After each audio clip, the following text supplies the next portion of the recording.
tell me to color? Greater than. Greater than's that way, so I'm coloring all of this. So then to use my calculator, I do normal CDF.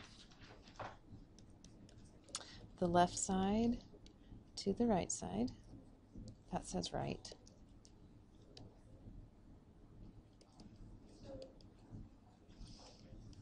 So the left side this time is my flag. The right side is I colored over to the edge. I colored forever on the right side. And our calculator believes forever is 99.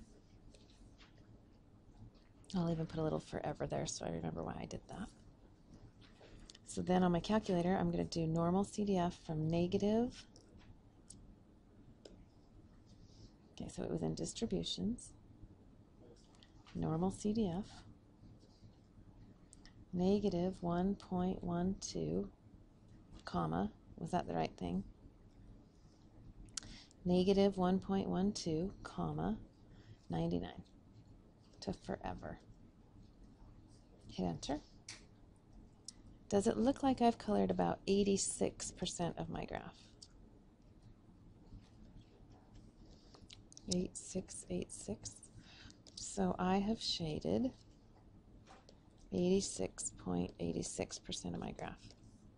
That was below, that was above. Turn the page. We're just trying to get used to this button. Find the proportion of observations that are greater than 3.89 standard deviations. Okay, so here's the middle. I need to go up almost 4 notches. So here's 1 notch, 2 notch, 3 notch. I don't even have a 4th notch. 3 notch, 4 notch, right here. 3.89.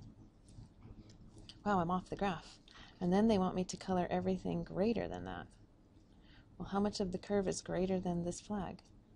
None. Because the flag's over here. So I better get an answer that's pretty darn close to none. Okay, so I go normal CDF. The left side is the flag. So that was 3.89. The right side is forever. How much of my curve is between the flag and forever? And I think I'm going to get an answer by none because the curve's back there. Okay, did you know that if you go second on, nope, second, enter, you can bring back the old problem if you wanted to, and then you could just go change the numbers. Or you can clear it and you can go into distribution, get it again. 3.89, comma, forever. Looking for an answer close to 0. That right there, scientific notation, means it's 5 decimal places, so it would be here, 1, 2, 3, 4. So I would have 0.000005.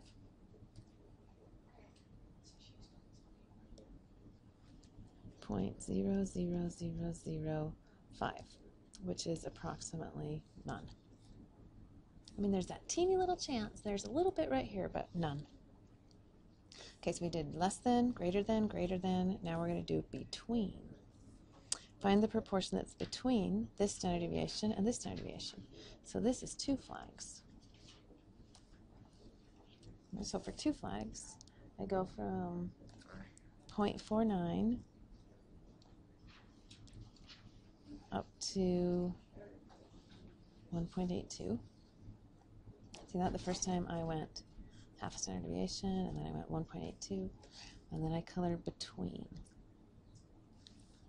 You use the same button, normal CDF, left to right, just like we always do. But the left is 0.49, and the right, and you type that in your calculator,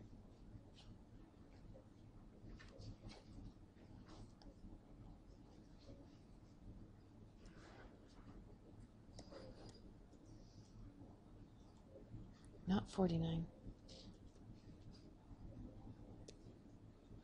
0.49, comma 1, 2, 277, maybe even 7 if I round it. 2777.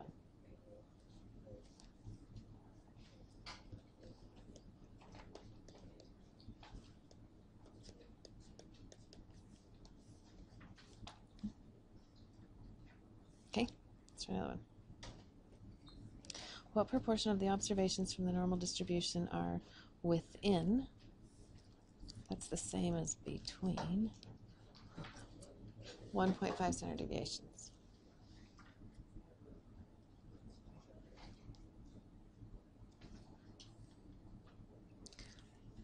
Okay, so let's figure out how to put that on the graph.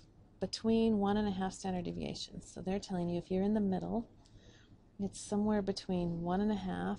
So here's 1.5 up and 1.5 down. And they want me to do within that area, which is between that area. Right there. So then, same button, normal CDF. I want to go from the left side, which was down 1.5, comma, the right side, which is up 1.5. So what percent of my graph did I color? Okay, so normal CDF. We should be getting so good at this. From negative, that button down there, 1.5, parenthesis,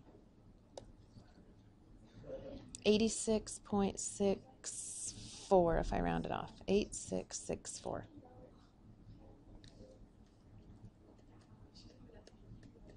And technically you can leave it like this, or you can write it as a percent. Okay, one more. A distribution of test scores is approximately normal. That's why we have the normal curve. And Joe's score is in the 85th percentile. Okay, so you remember what that means? 85% of people did what compared to Joe? Did worse than Joe? And so he's pretty smart. How many standard deviations above the mean did he score? Okay, so I want to know what is the z-score if you're in the 85th percentile? Because I want to put my notch up here somewhere. So I somehow need to convert a percentile into a z-score.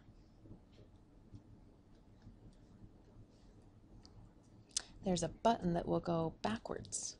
What we've been doing so far is kind of getting the percent when we already knew the standard deviation or the z-score. So we're trying to go backwards now. So there's a button that goes backwards. It's called inverse